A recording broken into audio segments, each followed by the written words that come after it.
Hi, everybody. Today I want to talk to you a little bit about the additional clause addendum. It's an AAR form. We use it for a lot of things. What I want to talk to you about today on it is the waiver of appraisal. So the market's a little crazy right now. We know that it's a strong seller's market, especially in the $400,000 and down range in the East Valley. So what people are doing to make their offers look better is to waive the appraisal. I'm going to share this document with you real quick just so we can see it together. And here we go. So the waiver appraisal is line 32. And it reads, buyer agrees to waive the appraisal contingency pursuant to the financing section of the contract. Though what that means is just that. We can't waive the appraisal itself. We can only waive our contingency on the appraisal. So that's what we're waiving. The lender is still going to require an appraisal, so it'll still happen. In the event the premises fail to appraise for at least the sale price, buyer agrees that the buyer's down payment shall be increased in an amount equal to the difference between the appraised value and the purchase price.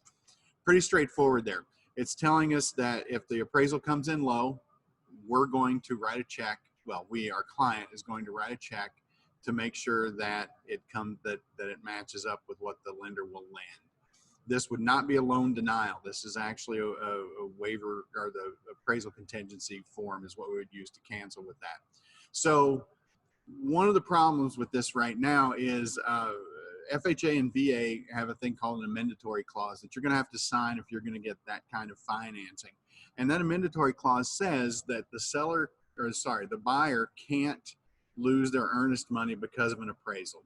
It's right in there. You're going to have to agree to it as a seller if it's got that kind of financing. So keep in mind, if you're representing the sellers and it comes over with a waiver of appraisal, that you can't waive the appraisal on an FHA or VA loan. And you'll have agents and even lenders and title companies who argue with you that you can, but you cannot. And FHA won't allow it.